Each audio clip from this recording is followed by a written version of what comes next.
The computer that came to life.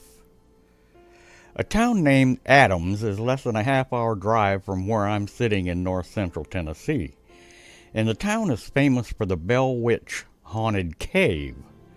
You can even book tours if that's something that excites your curiosity, but I can guarantee you that the state of Tennessee has a multitude of more interesting and fulfilling venues. So, you ask, what does this have to do with the computer that came to life? Bear with me, and I'll get right to it, because what follows is the narrative that made it all possible. Have you ever been to a seance? As everyone knows by now, it is an ancient practice where the host attempts to communicate with those who have died and are believed to have passed on into some other dimension, a place that is often referred to as the underworld. On the other hand, there is a vast and growing group in the Christian community that believes the dead are either in heaven or hell, living happily with God, or burning forever in a lake of fire. But we certainly can't forget the limbo group, the ones who believe that the dead go to a place between heaven and hell, where they wait for their living relatives who love them to buy their way out of hell and into heaven. In addition to these narratives, there is an ever-increasing number of accounts from witnesses who have had near-death experiences and claim that they either enter heaven or hell but were sent back or saved by God because apparently their mission here on earth was incomplete. These near-death incidents have gained a great deal of publicity, obviously substantially more publicity than the articles by neurological specialists who have debunked these claims with solid biological explanations for what they know are dreams that these people have experienced. All of humanity has been fascinated with all things supernatural. And so I believe that we have finally reached the perfect time in history for us to reveal the number one top-ranked supernatural event of all time.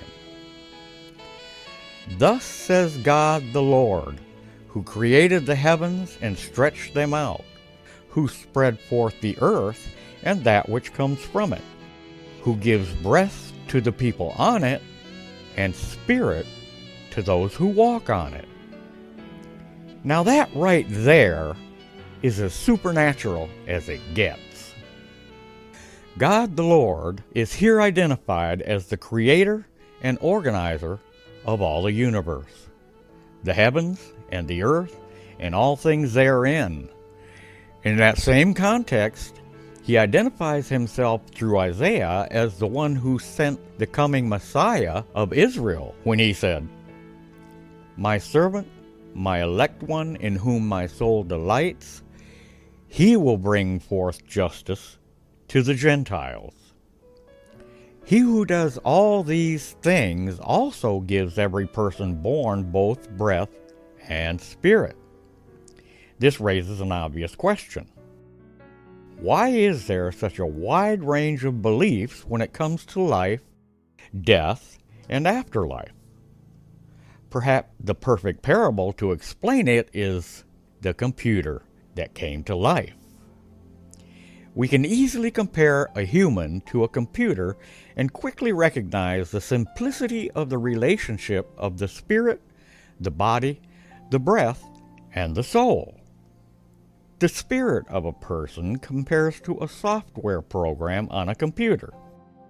This program allows the hardware or the body to produce content that sets that computer apart from every other computer on the planet. No two computers' content is exactly the same, even if they started out with the exact same hardware and software. Just like every human being, it's the individual who creates the uniqueness of the content, but none of it will work without electricity.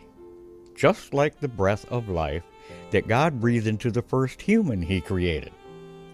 The spirit input by God into a fetus body at conception is like a freshly downloaded software program, and the uniqueness of its use by each individual is what creates the wide variety of personalities that we see on our planet today. I guarantee you that you would have a difficult time finding things on my computer, even if you have the same basic hardware with Windows 10 as its operating system. I have thousands of files, WISP files, within files, and like you, only I know my system of filing since I created it. It's as unique and different as I am from you. The breath that God breathed into Adam was like plugging in your computer for the very first time.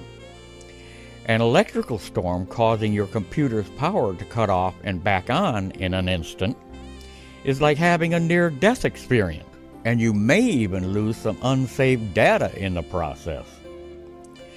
The combination of electricity, hardware, and software make a working computer, a soul.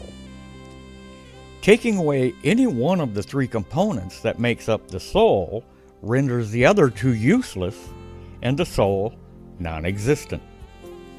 The soul is the essence of the combination of all three.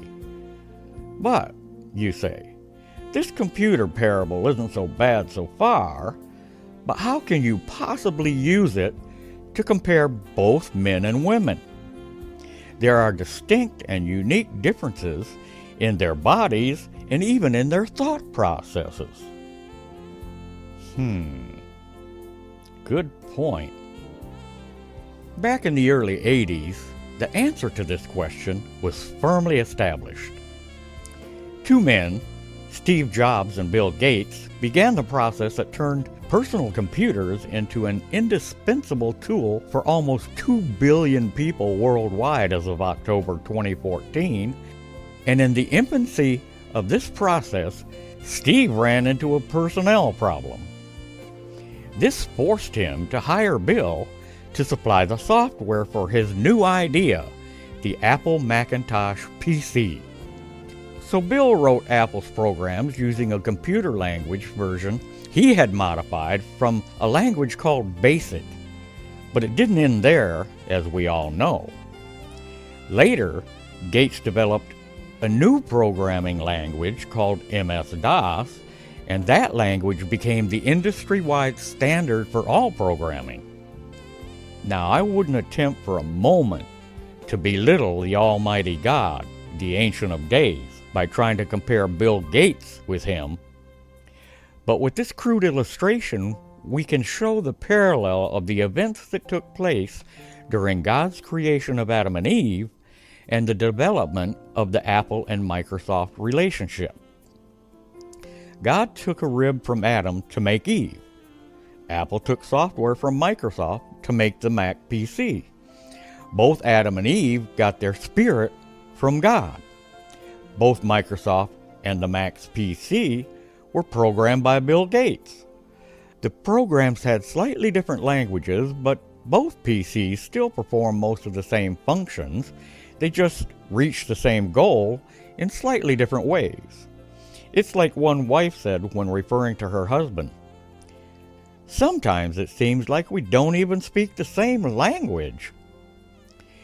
Even the Apple and Microsoft hardware has notable differences, and Bill Gates has admitted that he always thought that the Apple's products were prettier than Microsoft's. From Adam's perspective, I think he'd agree. So the comparison is Adam and the Microsoft products, and Eve and the Apple product. Wait a minute. Eve and the Apple? Why does that sound so familiar? The breath is that breath of life that God breathed into Adam's nostrils when he created him at the beginning. Even if you don't believe in God, you still must depend on him for every breath you take, since he gives to all things life and breath. Like the breath of life, God also gives each person a spirit, from the Hebrew word rock. It is a word used first of all in reference to the Spirit of God way back in the 2nd verse of the 1st chapter of the Bible. Clearly, the breath and spirit are two very different things, although they are mistakenly used interchangeably at times.